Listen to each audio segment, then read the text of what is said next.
السلام علیکم ورحمۃ اللہ وبرکاتہ۔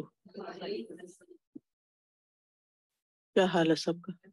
الحمدللہ، نحمده ونصلی علی رسولہ الکریم، اما بعد فاعوذ باللہ من الشیطان الرجیم، بسم اللہ الرحمن الرحیم، رب اشرح لی صدری ویسر لی امری واحلل عقدۃ من لسانی یفقہوا قولی۔ الحمد للہ الذی لہ الحمد فی الاولی والآخرہ ذی الآلاء الباطنۃ والظاہرہ، احمدہ حمد مستزید لیأجرہ واستغفرہ من ذنوب آتیۃ وغابرۃ۔ ہر قسم کی حمد اللہ کے لیے ہے، اسی کے لیے دنیا اور آخرت میں حمد ہے، جو باطنی اور ظاہری نعمتیں عطا کرنے والا ہے۔ میں اللہ کی حمد کرتی ہوں، اس شخص کی حمد کی طرح جو مزید حمد کی توفیق چاہنے والا ہے، تاکہ اللہ اس کو اجر دے، اور میں آئندہ گناہوں سے اور سابقہ گناہوں سے اللہ کی بخشش طلب کرتی ہوں۔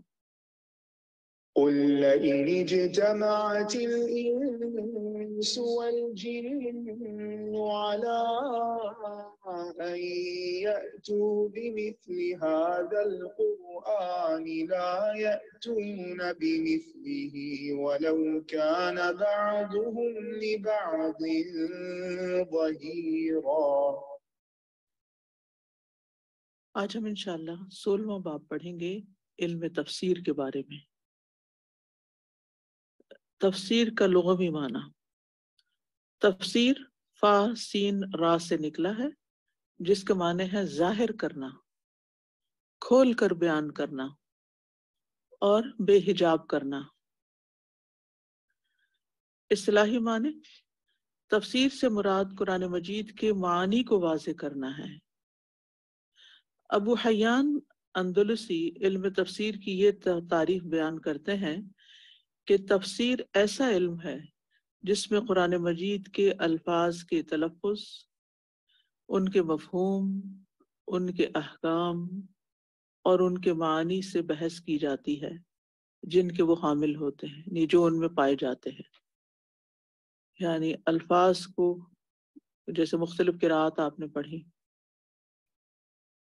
پھر ان کا مفہوم، معنی کیا ہے، احکام کیا نکل رہے ہیں ان میں، اور اوورآل مراد کیا ہے، یہ سب اس میں آتی ہے۔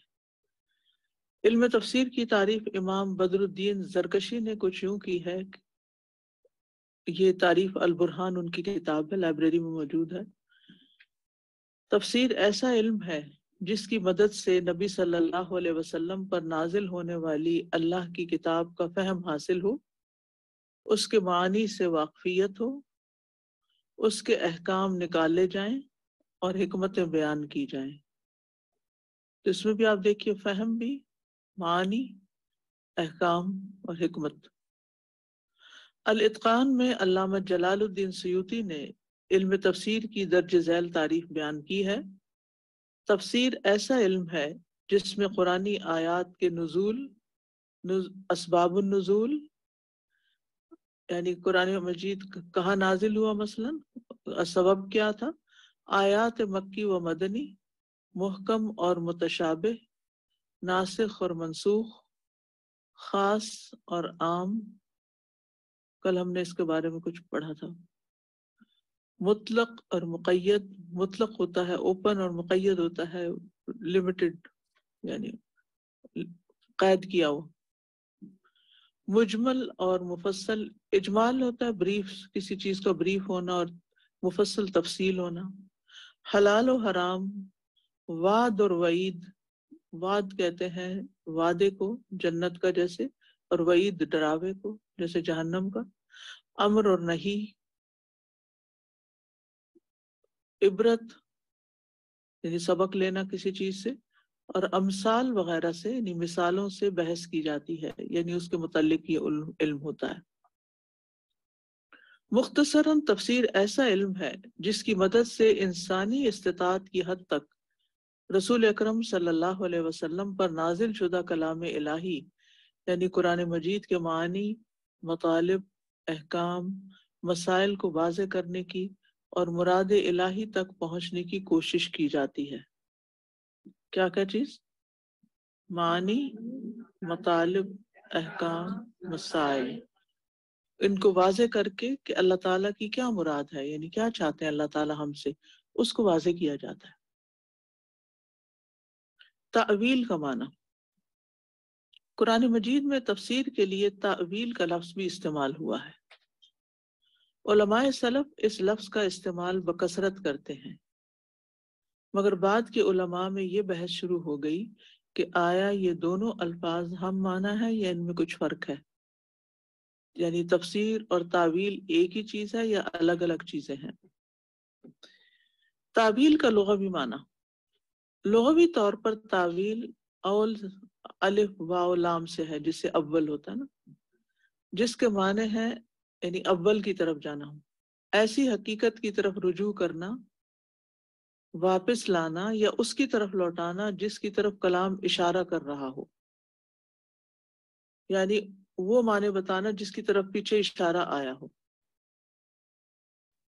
جیسے وما یعلم تأویلہ الا اللہ، اور نہیں جانتا تعویل اس کی مگر اللہ ہی۔ تعویل کا اصطلاحی معنی، کسی کلام کی تشریح اور توضیح کرنا تعویل کہلاتا ہے۔ کسی کلام کی تشریح کرنا اور توضیح کا کیا مطلب ہوتا ہے؟ وضاحت کرنا، یہ تعویل کہلاتا ہے۔ تعویل الکلام سے مراد تعبیر، بیان، عمل، ثبوت، انجام اور تحقیق وغیرہ ہیں۔ جیسے یوسف علیہ السلام کو اللہ سبحانہ تعالیٰ نے خوابوں کی تعبیر کا علم دیا تھا، تو اس کے لیے کیا لفظ استعمال ہوتا ہے وہاں؟ تعویل الاحادیث، ٹھیک ہے، اس کا معنی تعبیر، جیسے یہاں بنا تعویل سے مراد تعبیر بھی، اس سے مراد کیا ہے کسی کی، یعنی کیا معنی نکلتا ہے، اور بیان کرنا اس کو، اس پر عمل کرنا، اس کا ثبوت ڈھونڈنا، اس کو نتیجے تک پہنچانا، اس کی حقیقت جاننا، ٹھیک ہے۔ هل ينظرون الا تأویلہ، وہ اس کی حقیقت کا انتظار کر رہے ہیں۔ اب یہ دیکھا نا، حقیقت جاننا، جیسے میں نے ابھی کہا تحقیق کا معنی حقیقت جاننا، تو کیا وہ اس کی تعویل کا یعنی حقیقت کا انتظار کر رہے ہیں کہ وہ واقع ہو جائے؟ اور یہ بھی دعا ہے اللہم علمہ تأویل الکتاب، اے اللہ اسے کتاب کی تعویل سکھا دے، یعنی مراد بیان یا وضاحت کرنا سکھا دے۔ کہ کس کو دعا دی گئی تھی؟ عبداللہ بن عباس رضی اللہ عنہ کو، ٹھیک ہے، نبی صلی اللہ علیہ وسلم نے ان کو دعا دی تھی، اسی لیے وہ مفسر قرآن بنے تھے۔ پھر امام ابن عیینہ فرماتے ہیں السنۃ ہی تأویل الامر والنہی ای عملہ والقیام بہ فی الحقیقۃ، سنت در حقیقت امر اور نہی کی تعویل ہے۔ کیا کون بتائے گا اس کا مطلب؟ غور کیجئے اس جملے پر۔ سنت دراصل، در حقیقت، امر حکم اور نہیں کی تعویل ہے، کہ ایکسپلینیشن ہے، معنی ہے، حقیقت بتاتے ہیں کہ امر کی حقیقت کیا، نہیں کی حقیقت کیا ہے، یعنی اس پر عمل کرنے تاکہ انسان عمل کر سکے، اور اسے قائم کرنے یعنی اپلائی کر سکے۔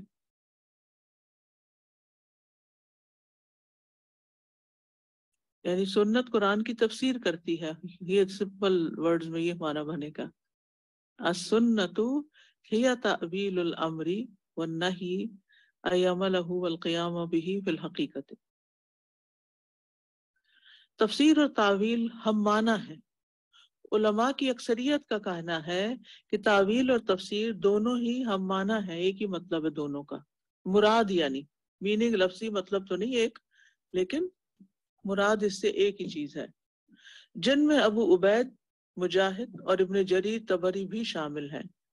ابن جریر نے تو اپنی تفسیر کا نام بھی جامع البیانی فی تأویل آی القرآنی، آئی جو ہے نا آیت کی جمع ہے، یعنی جیسے ہم آیات لکھتے ہیں نا، تو یہ آئی لکھا ہوا ہے، اس لیے وہ ہر آیت کی تفسیر کرتے ہوئے یہی کہتے ہیں اختلف اہل التأویل یا القول فی تأویل الآیہ۔ اس کا مطلب ہے کہ اہل تفسیر نے اختلاف کیا ہے یا اس آیت کی تفسیر میں یہ بات ملتی ہے، سمجھ گئے؟ اس عربی عبارت کا معنی یہاں لکھا ہوا نہیں، اس لیے میں بتا رہی ہوں کہ سمجھ جائیں۔ تو یہ کیا کہتے ہیں، ایک رائے کیا پائی جاتی ہے، کیا پائی جاتی ہے ایک رائے؟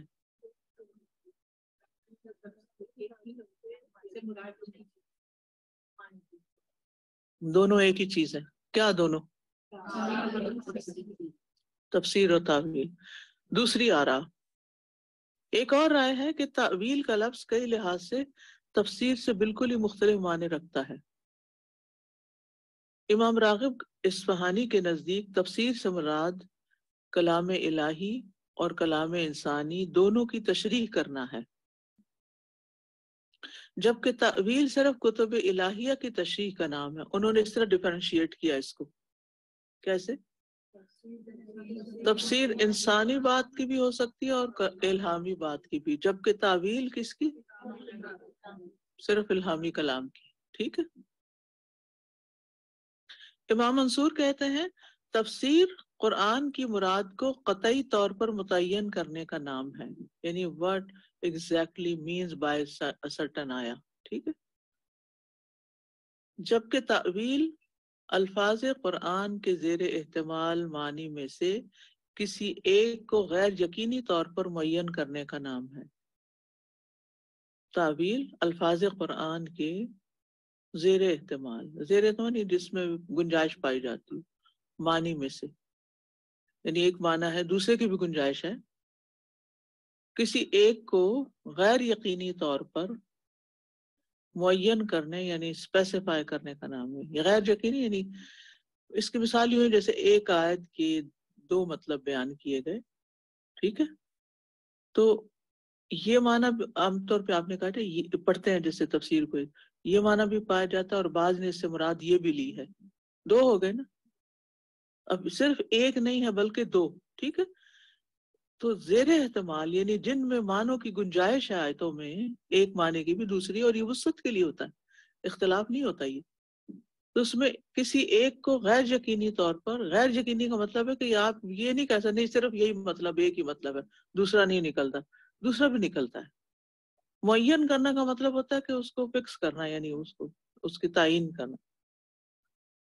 مگر یہ بھی حقیقت ہے کہ کچھ مفسرین ان دونوں الفاظ کا فرق نہ جان سکے، وہ یہ سمجھتے رہے کہ تفسیر کا تعلق نص یعنی ٹیکسٹ قرآن کے اور اس سے ماخوذ مفہوم سے ہے، جبکہ تعویل نص کی گہرائی میں اترنے کا نام ہے۔ یعنی بعض نے اس کو یوں ڈیفرینشیٹ کیا ہے، تفسیر نص یعنی جو الفاظ ظاہری اوپر آ رہے ہیں اس کا مطلب، اور تعویل یعنی اس کی ڈیپتھ میں، گہرائی میں جانا، تعویل الاحادیث باتوں کی گہرائی تک پہنچنے کا علم، یا پھر لفظ قرآن کے مختلف محتمل معنی کی وضاحت کو کہتے ہیں۔ لفظ قرآن کے مختلف محتمل یعنی جن کا احتمال پایا جاتا ہے، جن کی گنجائش پائی جاتی، ان معنی کی وضاحت کو کہتے ہیں۔ نہیں سمجھ آیا؟ دوبارہ دیکھیے، خود پڑھیے، غور کیجیے۔ لفظ قرآن کون سا ہے؟ لفظ قرآن ورڈ قرآن نہیں، یعنی قرآن مجید کا کوئی لفظ۔ اصل میں عبارت اگر یوں لکھی جاتی نا، قرآن مجید کے الفاظ کے مختلف معنی کی وضاحت کو کہتے ہیں، زیادہ سمپل ہو جاتا ہے، لیکن اختصار ہے نا تحریر میں، اس لیے پھر آپ الجھ جاتے ہیں۔ بعض نے تفسیر اسے کہا جو بذریعہ روایت ہو، اور تعویل وہ جو بذریعہ درایت ہو۔ روایت کیا ہوتی ہے؟ جو سند کے ساتھ کوئی حدیث وغیرہ یا کسی کا قول روایت ہو کے آتا ہے نا۔ اور تعویل وہ جو بذریعہ درایت ہو، یعنی اس میں غور و فکر کیا جائے، مثلا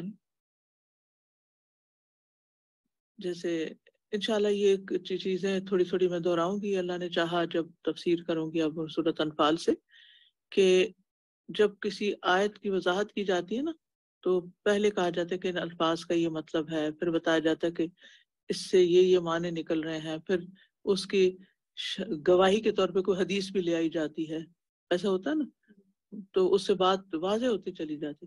تو حدیث کے بغیر معنی پہ غور کرنا درایت ہو گیا، اور کوئی حدیث یا قول لا کر بات کرنا جو ہے وہ روایت ہو گیا۔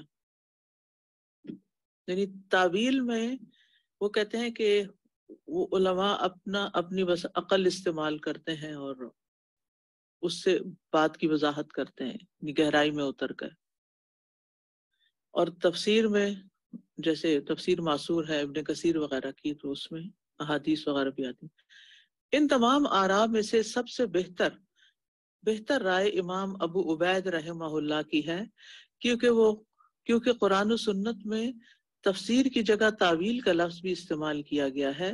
مثلا ارشاد باری ہے وَمَا يَعْلَمُ تَأْوِيلَهُ إِلَّا اللَّهُ، اور دعائے رسول بھی ہم پڑھ کر آئے اللہم علمہ تاویل الکتاب۔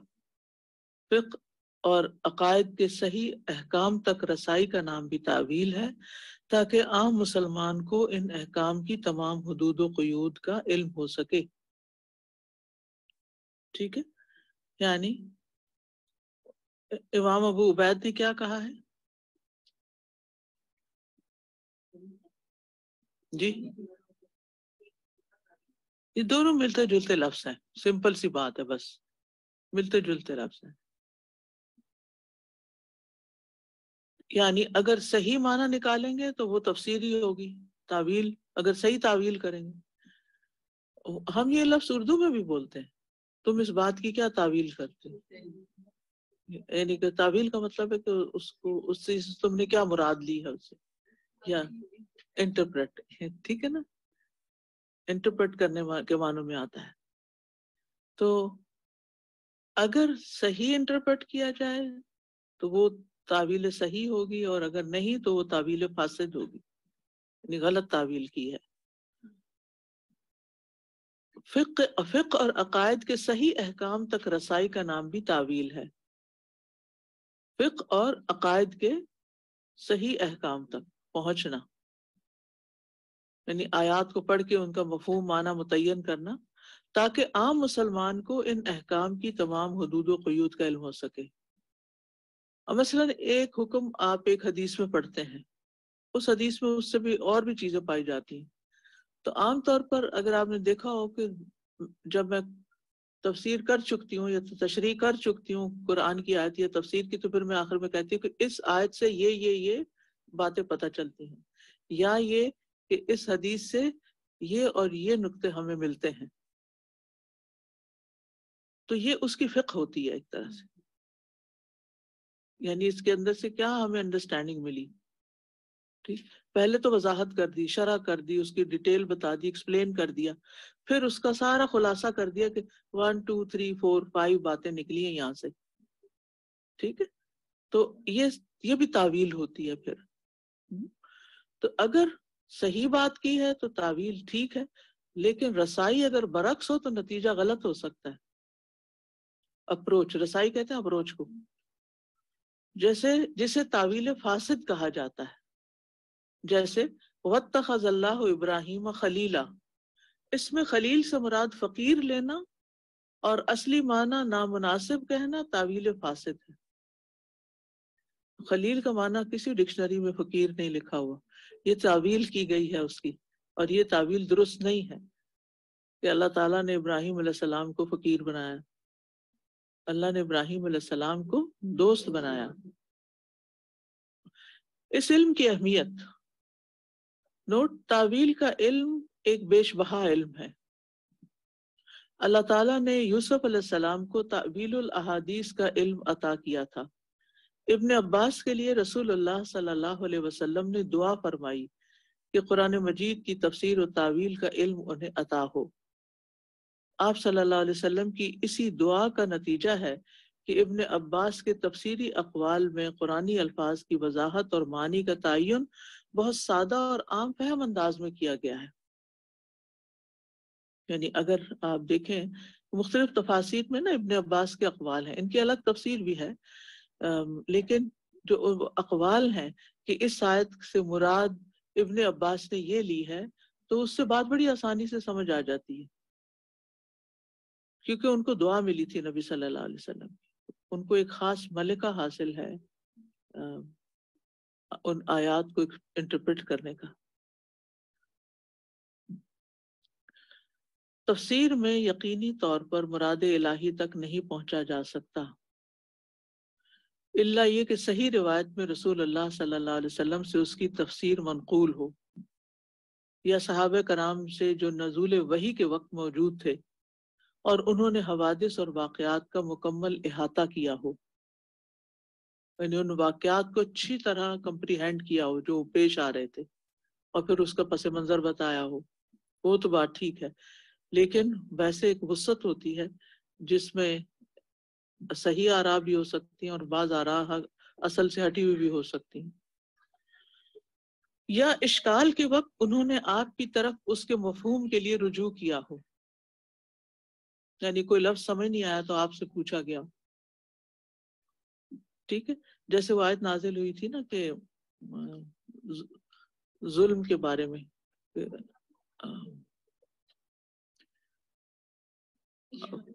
آیت مجھے اب یاد نہیں رہی، تو صحابہ نے کہا ایونا لم یظلم، کہ اللہ کے رسول صلی اللہ علیہ وسلم ہم میں سے کس نے ظلم نہیں کیا، تو آپ نے فرمایا کہ یہاں ظلم سے مراد شرک ہے، یہ تفسیر تھی، اور یہ بالکل ایگزیکٹ تفسیر ہے اس آیت کی، کیونکہ خود نبی صلی اللہ علیہ وسلم نے بتا دی۔ تو یہ کیسے پتہ چلا؟ صحابہ کے سوال کرنے سے پتہ چلا، ٹھیک ہے، یا پھر جیسے لا یکلف اللہ نفسا الا وسعها لها ما کسبت وعلیہا ما اکتسبت، اس سے پہلے آتا ہے نا کہ یعنی اللہ سبحانہ وتعالیٰ دل کی باتوں پر بھی مواخذہ کرے گا، تو صحابہ بہت پریشان ہوئے کہ دل میں ہر طرح کے خیالات آتے رہتے ہیں، پھر اس پہ یہ آیتیں نازل ہوئی اور وضاحت کر دی گئی کہ اس سے کون سی مراد کیا ہے۔ قرآن کے لفظ یا عبارت میں اگر ایک سے زائد مفہوم پائے جائیں کہ یہ معنی بھی ہے یہ معنی بھی ہے، تو پھر ان کی تفسیر یا تعویل انتہائی احتیاط اور ٹھوس دلائل کی محتاج ہے، پھر آپ کو دلیل لانی ہوگی جو رائے دے رہے ہیں، ورنہ دلائل کے بغیر تفسیر کرنا خود ساختہ نظریہ اور تخیل کی ترجمانی ہوگی، نہ کہ خدمت قرآن۔ یہ بات آپ سب یاد رکھیے، کیونکہ اگر آپ کو کہیں بھی قرآن کی خدمت کا موقع ملتا ہے تو جو بات آپ قرآن کے ریفرنس سے کر رہے ہیں یا جو معنی اور مفہوم بتا رہے ہیں اس کے پیچھے کوئی دلیل ہونی چاہیے، صرف جو یہ نہیں کہ وہ دور کی کوڑیاں ملا لیں اور من مانے مطلب نکال لیں اور کچھ سے کچھ اس میں ٹھونس دیں، یہ طریقہ ٹھیک نہیں ہے، یہ خدمت قرآن نہیں ہے۔ یہ قرآن کو خواہ مخواہ میں استعمال کرنا ہے اپنے ذاتی خیالات اور خواہشات کو عام کرنے کے لیے۔ خود ساختہ نظریات کی ترجمانی قرآن کے ذریعے مت کریں، اس میں مفسر کی اپنی اجتہادی کوشش ہو جو لغت عرب کے ذریعے قرآن کے الفاظ کی صحیح معرفت رکھتا ہو، سیاق و سباق کے مطابق اس کا وہ استعمال کرے اور اسالیب عرب کی معرفت کے بعد معانی کا استنباط وغیرہ بھی کرے۔ سیاق و سباق کیا ہوتا ہے؟ Reference to context. اسالیب اسلوب، سٹائل کہہ سکتے ہیں۔ معانی کا استنباط کا کیا معنی ہوتا ہے؟ نتیجہ نکالنا۔ امام زرکشی لکھتے ہیں وَكَانَ السَّبَبُ فِي اصطلاح كَثِيرٍ عَلَى التَّفْرِقَةِ بَيْنَ التَّفْسِيرِ وَالتَّأْوِيلِ التَّمْيِيزُ بَيْنَ الْمَنْقُولِ وَالْمُسْتَنبَطِ لِيُحِيلَ عَلَى الْاعْتِمَادِ فِي الْمَنْقُولِ وَعَلَى النَّظَرِ فِي الْمُسْتَنبَطِ۔ بہت سے علماء کے ہاں تفسیر اور تعویل کی اصطلاح میں اختلاف کا سبب منقول اور مستنبط کے درمیان امتیاز کرنا تھا، تاکہ منقول پر اعتماد ہو اور مستنبط پر غور۔ منقول کیا ہوتا ہے؟ نقل کیا جائے، کہاں سے؟ ایک دوسرے سے۔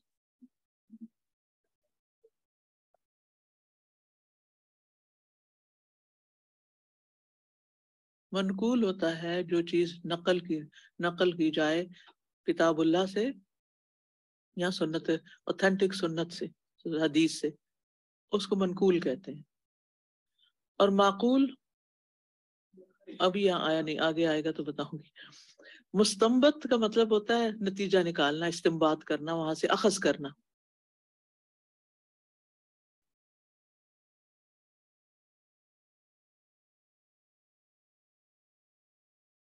یعنی منقول پر تو ہم اعتماد کریں گے، کیونکہ قرآن کی تفسیر سب سے پہلے خود قرآن سے کی جاتی ہے.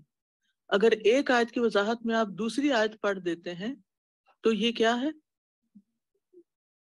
منقول. ٹھیک ہے. اور پھر اس کا مفہوم معنی بتاتے ہیں تو یہ ہے آپ نے استنباط کیا، وہاں سے اخذ کیا ہے نا. اب منقول کے اوپر تو ہم ٹرسٹ کریں گے کہ یہ بات ایسے کہی گئی ہے تو اس کو تو ہم قرآن کی آیت قرآن سے جھٹلا تھوڑی سکتے ہیں. بہت سی آیات آپس میں ملتی جلتی ہوتی ہیں اور ایک معنی کی وضاحت دوسری آیت سے زیادہ اچھی طرح ہو جاتی ہے، کھل جاتی ہے بات. کہیں کیونکہ جامع مختصر بات ہوتی ہے، کہیں تفصیل ہوتی ہے. اب اصل مکی صورتوں میں آیات کتنی لمبی ہوتی ہیں، چھوٹی چھوٹی آیات ہوتی ہیں. اب قصہ نوح جو ہے، جو سورۃ القمر میں جتنا ذکر ہے اس کو تو بہت کھولنے کی ضرورت ہے، لیکن اس کے برعکس سورۃ ہود میں بہت لمبی تفصیل ہے اس کی. تو وہاں کے ایک ایک لفظ کو یہاں کی آیات سے انٹرپریٹ کیا جا سکتا ہے. تو یہاں یہی مطلب ہے کہ جو استنباط کیا گیا ہے اس پر غور کیا جائے کہ یہ استنباط ٹھیک ہے بھی کہ نہیں، یعنی جو مطلب نکالا گیا وہ صحیح مطلب ہے بھی کہ نہیں. معتزلہ کے نزدیک تعویل کا معنی، معتزلہ نے تعویل سے مراد یہ لیا ہے کہ لفظ کو اس کے اصل معنی سے پھیر کر دوسرے معنی کی طرف لے جانا. اور یہ کیا ہے؟ صحیح ہے؟ چپ کیوں بیٹھے آپ کو سوچے نا، غلط بات ہے. کیوں غلط ہے؟ ہمیں تو کوئی حق نہیں کہ ہم ایک معنی سے دوسرا کوئی اور مطلب نکالے، اس کا اپوزٹ یا اپنی مرضی کا معنی. یہ اس صورت میں تو جائز ہے جب کوئی ایسی دلیل یا قرینہ موجود ہو، یعنی کوئی قرینہ کہتے کلو کو، ٹھیک ہے، یعنی کوئی دلیل ہو، کوئی کلو ہو جو ظاہری معنی مراد لینے سے روکتا ہو. تعویل کی یہ اجازت عام الفاظ میں تو دی جا سکتی تھی، لیکن اللہ کی صفات کے اصل معنی کو پھیرنا جائز نہیں. مگر قرآن مجید میں وارد صفات الہی کے مرادی معنی کی کوئی دلیل نہیں. یعنی اس سے مراد یہ ہو سکتا ہے، اس سے تو رب کی مخلوق سے تشبیہ ہو جاتی ہے جو رب کریم کی ذات اقدس کے حق میں تنقیص ہے. تنقیص کیا ہوتا ہے؟ کمی کرنا، نقص، عیب. اللہ کی صفات کے بارے میں صحیح نقطہ نظر کیا ہے؟ اس کی تنزیہ اور تقدیس کے بارے میں. تنزیہ بھی پاکیزگی بیان کرنا، تقدیس بھی. صحیح نقطہ نظر یہی ہے کہ جس طرح اس نے اپنا تعارف کروایا ہے اسے ویسا ہی لیا جائے، کوئی تعویل، مشابہت اور کیفیت والی نہ کی جائے. کوئی تعویل، مشابہت اور کیفیت والی نہ کی جائے. مشابہت مثل کہ اللہ تعالیٰ فلاں کی طرح، نعوذ باللہ کسی کی طرح نہیں ہے، لیس کمثلہ شیء. اور کیفیت ڈسکرائب کرنا کہ how is he, how does he look like, کوئی بھی نہیں بیان کر سکتا، اس لیے کہ لیس کمثلہ شیء، اس جیسی کوئی چیز ہے ہی نہیں. فلا تضربوا للہ الامثال، پس تم اللہ کے لیے مثالیں بیان نہ کرو. ایسا کرنا اصل معنی کو دوسرے معنی کی طرف پھیرنا ہے اور یہ درست نہیں. اللہ کی صفات کے تراجم اور مفہوم سے مترجمین اور مفسرین کی پہچان ہوتی ہے، ٹھیک ہے، کہ انہوں نے ان کے معنی کیسے کیے، معتزلی ہیں یا اہل السنہ والجماعہ ہیں، کون ہے.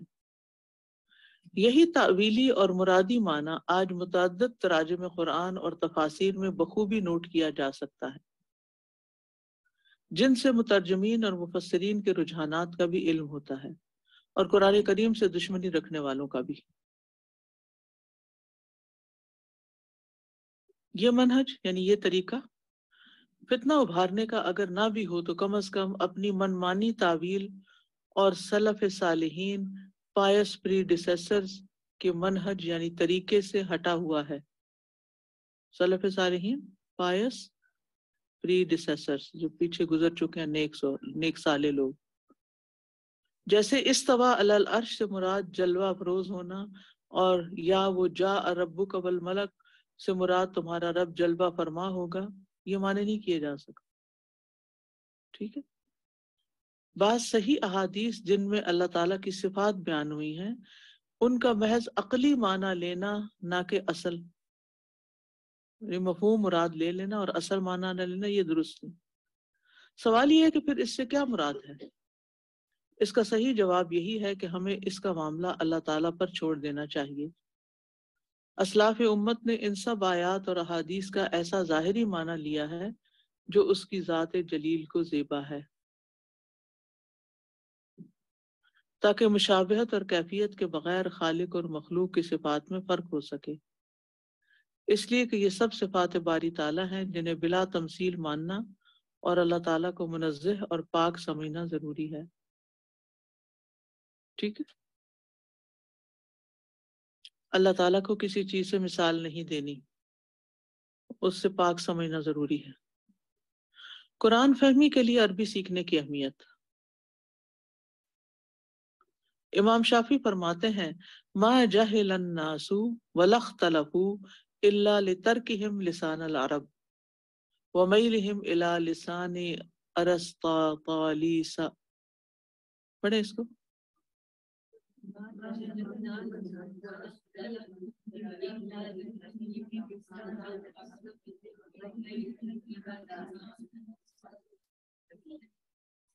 میں تو صرف ایک لفظ پڑھنے کو کہا تھا. ارسطو کا جو عربی پروننسیشن ہے وہ کر کے دکھائیں. ارسطاطالیس ارسٹاٹل کہتے ہیں نا انگلش میں، تو اس کا پھر عربی تو صحیح پڑھتے ہیں ہم، ارسطو غلط پڑھتے ہیں.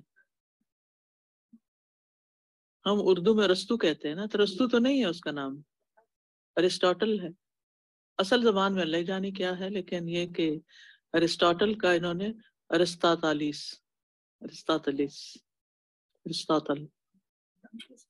جی ہاں صحیح. لوگ دین سے تبھی جاہل ہوئے اور اختلاف میں تبھی پڑھے جب انہوں نے عربی زبان ترک کر دی اور ارسطو فلسفی کی زبان کے شوقین بنے. آج ہمارا حال بھی کیا، دین سے جاہل کیوں ہیں ہم؟ کیونکہ عربی نہیں آتی، نہ ہمیں آتی نہ ہمارے بچوں کو آتی، اور اختلاف بھی اسی وجہ سے ہوئے. لوگ منمانی باتیں کرتے ہیں قرآن سے منسوب کر کے، عوام کو پتہ ہی کوئی نہیں کہ بات کیا ہو رہی. اور آپ دیکھیے کہ یہ ٹرینڈ نہ ہونے کے برابر ہے کہ قرآن کا لفظی ترجمہ پڑھ کے ٹیکسٹ کو ڈائریکٹ سمجھا جائے کہ قرآن کیا کہہ رہا ہے. اس سے آپ کو ایک مفہوم تو پتہ چل ہی جاتا ہے، مزاج تو پتہ چل جاتا ہے قرآن کا. پھر اس کی تفسیر تشریح تو آگے ہوتی رہے گی، لیکن جب آپ لفظ کو سمجھ جاتے ہیں نا، اس کا معنی، اس کے روٹ، ایک اوریجن کہاں سے ہو رہا ہے، اصل معنی اس کا کیا ہے، اس شیپ میں آ کے معنی میں کیا تبدیلی آئی، اور اس کو اچھی طرح پھر اس گرامیٹیکل انالیسز آپ کو اگر آ جاتا ہے کہ یہ واحد ہے، جمع ہے، مذکر ہے، مؤنث ہے، اسم جمع ہے، یہ کیا ہے، تو پھر اس کے حساب سے آپ کو ترجمہ آسان ہو جاتا ہے. جب ترجمہ ایک دفعہ سمجھ آ جاتا ہے تو پھر اس کی تفسیر بھی کلوزسٹ ٹو ٹیکسٹ ہوتی ہے. لیکن اگر عربی نہ آتی ہو اور عوام کو عربی کا پتہ ہی نہیں اور کچھ سے کچھ مطلب بنا کے رکھ دے، جیسے سورۃ طٰہٰ میں آتا نا کہ فسبح اطراف النہار فسبح طرفی اللیل و اطراف النہار، کہ اس کی تسبیح بیان کیجئے رات کے دونوں کناروں پر اور دن کے کناروں پر. کچھ اس طرح کیا معنی بنتا ہے؟ سبحو، ابھی آپ نے کیا پڑھا؟ طرفی اللیل، رات کے اطراف میں. ٹھیک ہے، اچھا چلو ابھی اتنا ہی لیتے ہیں، طرفی اللیل، رات کے دو کناروں پہ اس کی تسبیح کرو. آپ کو پتہ ہے کچھ لوگوں نے نماز کا انکار کر کے کہا کہ صبح شام تسبیح پڑھ لیا کریں، کیا قرآن میں لکھا ہوا تسبیح کرو. ٹھیک ہے، تو وہ حدیث کو نہیں مانتے. انہوں نے یہاں تسبیح سے مراد نماز ہے، تسبیح پکڑ کے تسبیح کرنا نہیں. وہ کہتے ہیں آپ آفس میں بیٹھے ہیں، اپنی سیٹ پہ بیٹھے بیٹھے تسبیح کر لیں، آپ کی نماز ہو گئی. اب یہ کیا ہے؟ خواہشات کی پیروی ہے، من مانے مفہوم نکالے. جی تعویل بھی کہہ سکتے ہیں کہ اصل مفہوم سے ہٹا کے کہیں اور لے گئے، اس کو اوریجنل کی طرف نہیں لائے. تو اس طرح اگر قرآن کو پڑھا جانے لگے گا تو گمراہی کی طرف جائیں گے. ٹھیک.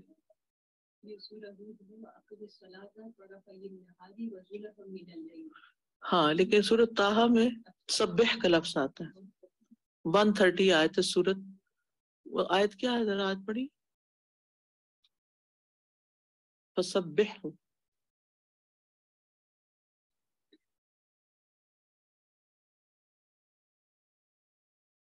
آپ لوگوں سے جی فسبح اطراف النہار. ہاں جی اطراف النہار، دن کے کناروں پہ اس کی تسبیح کیجیے.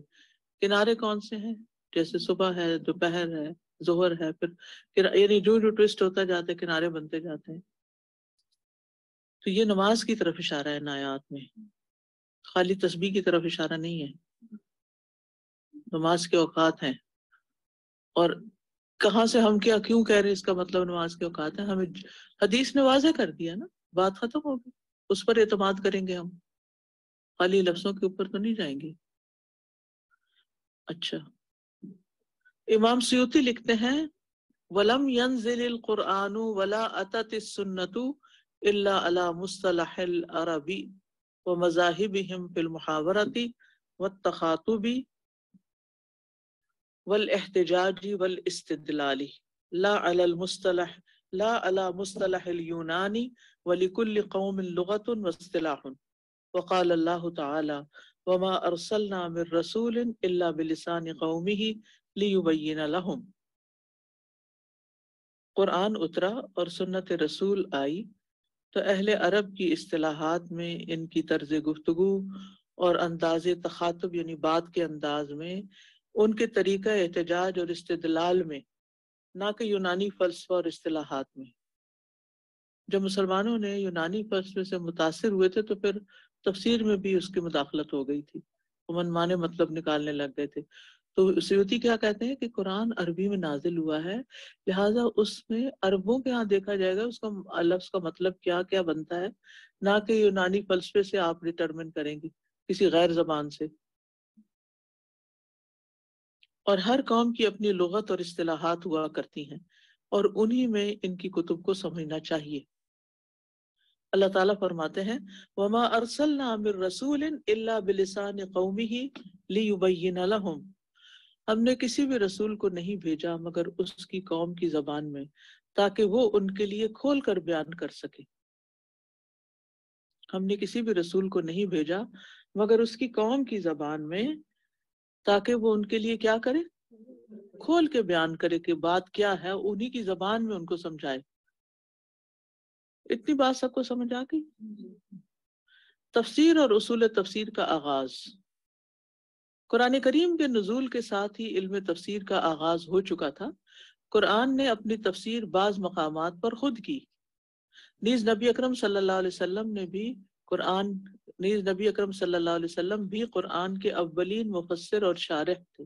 شارح شرح کرنے والے، ایکسپلین کرنے والے. زبانی تفسیر کے علاوہ آپ صلی اللہ علیہ وسلم نے اپنے عمل میں بھی ان آیات کو سمویا. آپ کے اخلاق اور سیرت بھی تفسیر قرآن تھے، یعنی ساری تفسیر صرف بول کے یا لکھ کے نہیں کی، عمل سے. آپ نے صرف ان حصوں کی تفسیر فرمائی جنہیں سمجھنا صحابہ کے لیے مشکل تھا. یہ مشکل اس وقت پیش آتی جہاں آیات کی فصاحت و بلاغت صحابہ کرام کی علمی حد سے زیادہ ہوتی اور ناقابل فہم ہوتی. یعنی صحابہ کا بھی ایک علمی لیول تھا نا، جب بات اس سے اوپر چلی جاتی تو پھر ان کو سمجھنے کی ضرورت پیش آتی، تو پھر وہ نبی صلی اللہ علیہ وسلم سے سوال کرتے یا پوچھتے اور پھر ان کو سمجھا دی جاتی بات. ٹھیک ہے. مثلاً مجمل، مشکل متشابہ آیات اور بعض اصطلاحات وغیرہ جن کی تفسیر کے لیے وہ نبی اکرم صلی اللہ علیہ وسلم کی طرف رجوع کرتے۔ حضرت عائشہ رضی اللہ عنہا سے روایت ہے، لم یکن النبی صلی اللہ علیہ وسلم یفسر شیئا من القرآن الا آیات تعد علمہن ایاہ جبریل۔ آپ صلی اللہ علیہ وسلم نے قرآن کریم کی چند گنی چنی آیات کی تشریح کی ہے جنہیں جبریل امین نے آپ کو سکھایا تھا۔ دراصل مسلمانوں سے مطلوب یہ تھا کہ وہ رسول اکرم صلی اللہ علیہ وسلم کی اتباع اور اطاعت میں کوئی کمی یا کوتاہی نہ کریں تاکہ قرآن کی صحیح عملی تفسیر کا خود بخود انہیں ادراک ہوتا جائے۔ صحابہ رسول اس سے بھی آگاہ تھے کہ آپ کے اخلاق اور سیرت سبھی قرآن مجید کی تعلیمات کا عکس ہیں۔ یعنی صحابہ کو یہ بات اچھی طرح سمجھ آ گئی تھی کیا کہ نبی صلی اللہ علیہ وسلم کی جو تعلیم ہے، عمومی تعلیم، آپ کا اخلاق، آپ کی سیرت، وہ سب دراصل قرآن ہی ہے۔ کان خلقہ القرآن، آپ چلتا پھرتا قرآن تھے۔ آپ کی عادات، آپ کا اخلاق، آپ کا معاملہ جو ہمیں سیرت کی کتابوں میں یا حدیث کی کتابوں میں ملتا ہے، وہ ایک طرح سے قرآن ہی کی تفسیر ہے۔ واضح؟ اسی لیے امام سیوطی فرماتے ہیں، الذي صح من ذلك قليل جدا بل اصل المرفوع منه في غایت القلہ۔ آپ صلی اللہ علیہ وسلم سے تفسیر بہت ہی کم ثابت ہے، بلکہ مرفوع تفسیر تو نہ ہونے کے برابر ہے۔ مرفوع یعنی جو آپ نے جیسے فرمایا ہو کچھ۔ اب آ رہا ہے اجمیوں کے لیے قرآن کی تفسیر کی ضرورت، یعنی نہ صحابہ کے لیے تو بس اتنے الفاظ کی، اتنی جگہوں کی کافی تھی جہاں انہیں کچھ تھوڑی بہت مشکل پیش آئی، لیکن ان کے بعد کی جنریشن اور خاص طور پر جب اسلام پوری دنیا میں پھیل گیا اور مختلف زبانوں میں کے لوگ اس میں داخل ہو گئے، تو اب ان کو تو عربی نہیں آتی تھی، اب وہ کیا کریں، وہ کیا سمجھیں۔ نبی اکرم صلی اللہ علیہ وسلم کی وفات کے بعد بے شمار عرب اور عجم حلقہ اسلام میں داخل ہوئے جن کی اکثریت عربی زبان سے ناواقف تھی۔ ان کی یہ خواہش تھی کہ اپنی مقدس کتاب کو جانیں اور اس کے علوم جیسے اسباب نزول، مکی و مدنی وغیرہ سے واقف ہوں۔ چنانچہ ضرورت محسوس ہوئی کہ قرآن کے ان حصوں کی تفسیر بیان کر دی جائے جنہیں نبی اکرم صلی اللہ علیہ وسلم نے بیان نہیں کیا۔ ٹھیک ہے، اسی لیے ہم دیکھتے ہیں کہ جو صحابہ کی تفسیر جیسے ابن عباس کی تفسیر، وہ ہر آیت کی تفسیر نہیں ہے۔ جس کو یہ بات نہیں پتا نا، وہ جب کھولتا ہے تو کہتے ہیں ہائے انہوں نے یہ بھی چھوڑ دیا، یہ بھی چھوڑ دیا تھا، یہ کس قسم کی تفسیر ہے؟ جی، یعنی جن باتوں کو وہ لوگ پہلے سے ہی سمجھتے تھے ان کی تفسیر نہیں کی، جو چیزیں مشکل تھی بس اس کو واضح کر دیا۔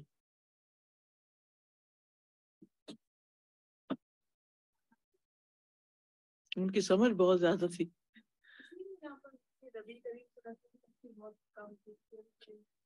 ضرورت کے مطابق، ویسے بھی نبی صلی اللہ علیہ وسلم ضرورت کے مطابق ہی بات کرتے تھے، ہماری طرح فالتو باتیں نہیں تھی۔ اگر ہم یہ سمجھ لینا کہ من صمت نجا، جو خاموش رہا اس نے نجات پائی، تو واقعی نجات پائی۔ جھگڑے، فساد، یہ سب کچھ زیادہ بولنے کی وجہ سے ہوتے ہیں۔ کسی بھی سچویشن میں بہت زیادہ بول جانا، یہاں سے مشکلات کھڑی ہوتی ہیں۔ غیر ضروری باتوں کی انفارمیشن دینا جو کسی نے پوچھا ہی نہیں۔ اب مثال کے طور پر آپ امیگریشن پہ ہوتے ہیں، جب اگر وہ آپ سے کچھ سوال کریں تو آپ کتنا جواب دیتے ہیں؟ یہ دینا چاہیے جتنے لفظوں میں گن کے، یا ہاں یا نہ میں۔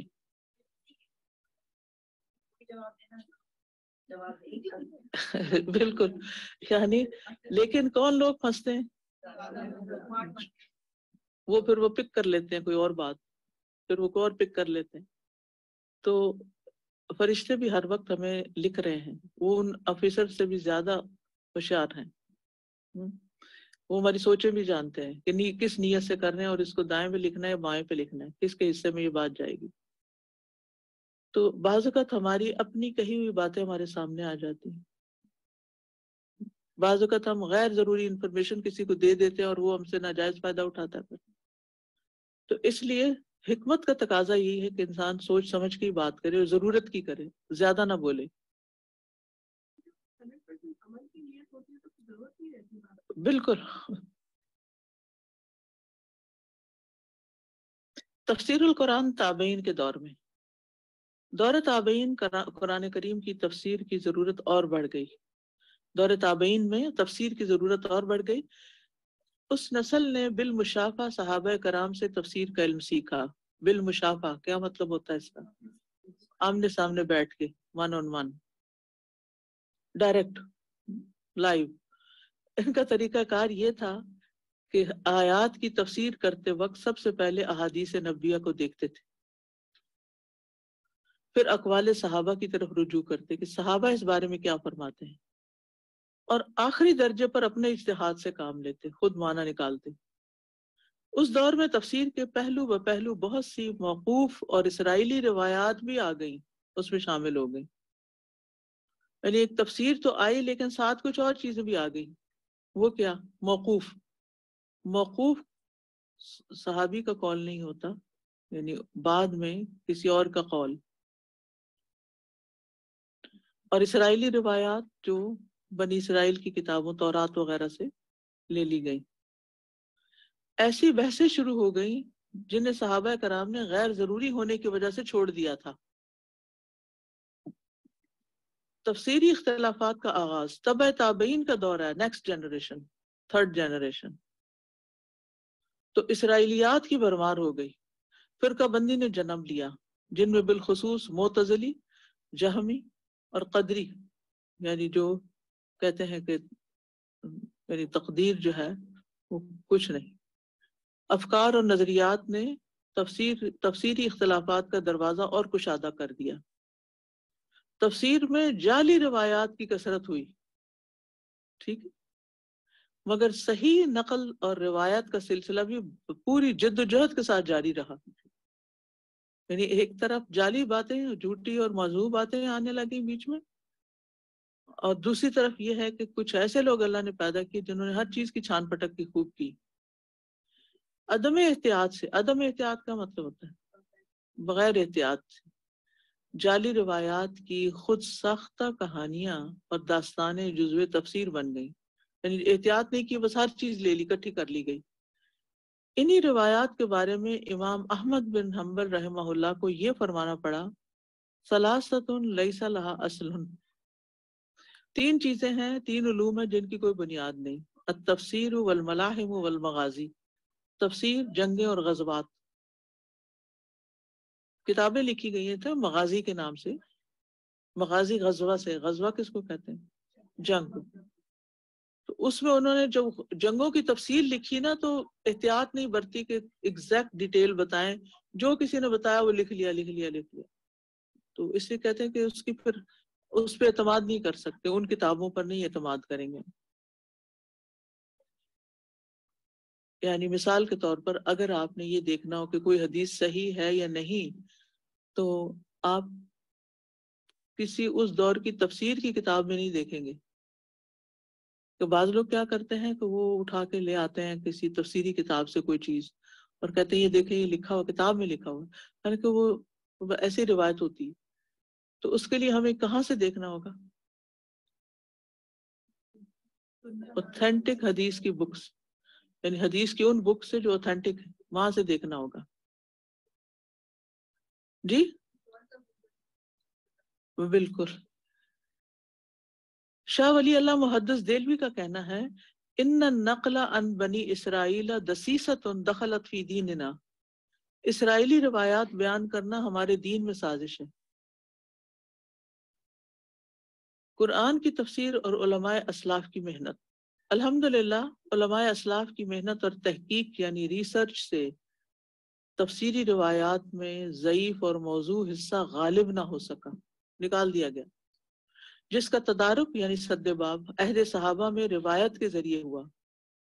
یعنی روایات بیان کر کے کہ کس سے لی بات، اور احتیاط یہ کی گئی کہ ہر روایت کی تفتیش ہو.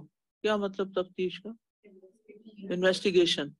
اور ہر ایک کی تفسیر کو میزان صحت قرار نہ دیا جائے، یعنی ہر ایک کی تفسیر آنکھیں بند کر کے نہ لی جائے بلکہ اس کو پرکھا جائے. احکام شریعت میں تضاد پیدا کرنے والا فرقہ. معتزلی لوگ اس فلسفے کے حامی تھے کہ احکام شریعت میں تعارض اور تضاد ہے. یہاں سے ان کی سوچ بھٹکی. یہ کنٹرڈکشن ہے دین میں. اس سوچ نے ذرا قدم بڑھایا تو صفات الہی کی نفی کر ڈالی، اللہ تعالیٰ کی صفات کا انکار کر دیا، اور اسی نے خبر واحد کے غیر یقینی علم ہونے کا مسئلہ چھیڑا. کہ خبر واحد کیا ہے؟ اس پہ یقین نہیں کر سکتے. یعنی ایسی حدیث جس میں سے کسی ایک طبقے میں ایک راوی صرف رہ جائے، چاہے وہ اوتھینٹک ہی کیوں نہ ہو، تو یہ بات تو درست نہیں ہے. اب جیسے انما الاعمال بالنیات، یہ بھی خبر واحد ہے، تو نہیں مانیں گے اس کو. جی ہاں، حضرت عمر واحد صحابی ہیں جو اس حدیث روایت کرتے ہیں. آگے بہت بہت لوگ ہیں، لیکن ابتدا حضرت عمر سے.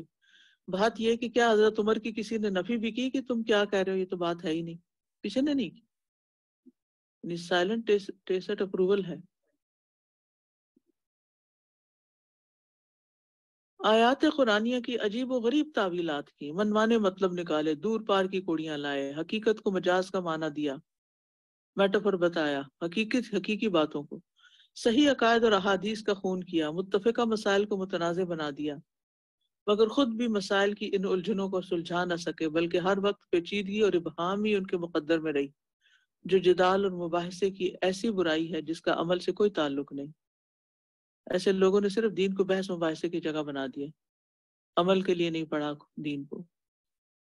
آزاد خیال مقلدین اور محققین نے انہی سوچ اور افکار کی وجہ سے جنم لیا. مقلدین کون ہوتے ہیں؟ تقلید کرنے والے، فالو کرنے والے، فالوورز، اور محققین، ریسرچرز. دوسری طرف اس برائی نے بہت سے ایسے لوگوں کو رجوع الی الحق کی توفیق دی جن پر اللہ نے رحم فرمایا، یعنی وہ حق کی طرف پلٹ آئے. امام ابو الحسن اشعری نے الابانۃ عن اصول الدیانہ لکھ کر، الابانہ عن اصول الدیانہ لکھ کر علم کلام کے منہج، طریقے اور فرقہ اشاعرہ، اشعریوں کے عقائد سے رجوع کر لیا. ایک معتزلی اور ایک اشعری بھی ہیں جن کا صفات الہی میں نقطہ نظر مختلف ہے. فخر الدین رازی کی تفسیر، اصل میں یہ باتیں آپ پہلی دفعہ سن رہے ہیں نا، اس لیے آپ کے اوپر بوجھ بن کے پڑھ رہی ہیں. انشاءاللہ 2-3 دفعہ پڑھیں گے تو باتیں سمجھ آنے لگ جائیں گی. لیکن یہ پتہ ضرور ہونی چاہیے کہ کیونکہ دیکھیں ایک عام بندے کے ذہن میں سوال ہی پیدا ہوتا ہے نا کہ یہ بھی تو کتاب میں لکھا ہوا ہے اور وہ بھی کتاب ہے، یہ تو اس فلاں تفسیر میں لکھا ہوا، یہ فلاں تفسیر میں، تو غلط کیسے ہوگی؟ تو ہر مفسر نے تحقیق نہیں کی کہ ہر چیز صحیح لکھے. اگر اس میں کوئی روایت اس نے ایسی لکھ دی تو آپ کا فرض ہے کہ آپ اس کی تحقیق کر لیں، کیونکہ ضعیف روایت جو ہوتی ہے نا کھٹک جاتی ہے، چاہے ہمیں نہ بھی پتا ہو نا کہ یہ ضعیف ہے، ایک دم دل کے اندر ایک کھٹک سے آ جاتی کہ یہ دین کے مزاج کے مطابق بات نہیں لگ رہی.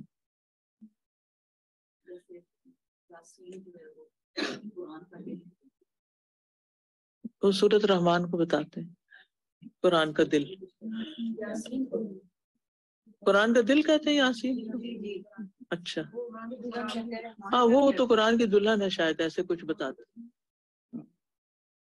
صحیح ہے. تو اب کہاں سے پتہ چلا دل ہے؟ یہ کوئی دلیل نہیں، بس کہہ دیا تو اب ایک دوسرے سے نقل کیے جا رہا ہے. ٹھیک ہے. اسی طرح بہت سی صورتوں کی جو فضیلتیں ہیں نا اس میں اس طرح کی چیزیں داخل ہو گئی. فضائل اعمال جو ہے نا زیادہ تر ان میں ایسی باتیں آ گئی. فخر الدین رازی کی تفسیر پر یہ تبصرہ اسی لیے تو کیا گیا فیہ کل شیء الا التفسیر، یعنی تفسیر رازی میں سب کچھ ہے سوائے تفسیر کے. انہوں نے خود بھی بہت افسوس سے کہا، کنہوں نے؟ رازی نے، فلسفہ کے تمام مناہج سمجھنے اور علم کلام کے سارے اصول جانچنے اور اپنانے کے باوجود میں ان میں وہ فائدہ نہیں پا سکا جو قرآن کریم میں پایا ہے. اب ہے کہ ضرورت تفسیر اور اس کی وجوہات، یعنی کہ ضرورت کیوں پیش آئی تفسیر کی. اس لیے قرآن کی صحیح تفسیر کی ہر دور میں ضرورت رہی ہے. اس کی مزید وجوہات یہ ہیں: قرآن میں فصاحت و بلاغت، حکمت اور اوصاف کلام کا ایک ایک چمن کھلا ہوا. چمن کس کو کہتے ہیں؟ باغ. اس کی جامعیت یعنی کمپریہنسو ہونا، ہماگیری یعنی آل آسپیکٹس کو کور کرنا، اور وسعت کا کچھ ٹھکانہ نہیں. اس لیے اس کی عربی ذوق اور عربیت کے مطابق تشریح اور تفسیر نہایت ضروری ہے۔ کسی بھی علم کو سمجھنے کے لیے شرح کی ضرورت ہوتی ہے۔ شیخ الاسلام امام ابن تیمیہ فرماتے ہیں ہر فن کے ماہرین کی یہ عادت ہوتی ہے کہ وہ کسی بھی علم مثلاً طب یا حساب کی کتاب کو پڑھتے ہیں اور اس کی وضاحت اور شرح بھی کرتے ہیں، اور استاد کا یہی کام ہوتا ہے نا، ٹیکسٹ بکس ہوتی ہیں نا، پھر ساتھ استاد بھی ہوتے ہیں۔ استاد کیا کرتے ہیں؟ ٹیکسٹ بک کو ایکسپلین کرتے ہیں، پڑھاتے جاتے ہیں اور ساتھ ساتھ ایکسپلین کر دیتے ہیں۔ اللہ تعالیٰ کے اس کلام کے ساتھ ایسا معاملہ کیوں ہو کہ وہ بغیر تفسیر یا بغیر ماہرین کے سمجھا جائے، جبکہ یہ مقدس کتاب انسان کو تباہی سے بچاتی ہے، اسے اخروی نجات دلاتی ہے اور دنیاوی زندگی میں اسے سعادت مند بناتی ہے۔ آزاد خیال لوگوں نے اور غیر مسلم متعصبین کس کو کہتے ہیں؟ بائسڈ، قرآن کریم کے بعض الفاظ کے معنی کو اپنی لغات کے ذریعے تلاش کر کے کئی کے لحاظ سے قرآن کریم کو بدلنے اور اہل اسلام کو ملزم بنانے کی مذموم کوشش کی ہے۔ ملزم کس کو کہتے ہیں؟ جس پہ کوئی الزام ہو۔ مذموم، جسے کنڈیم کیا جائے۔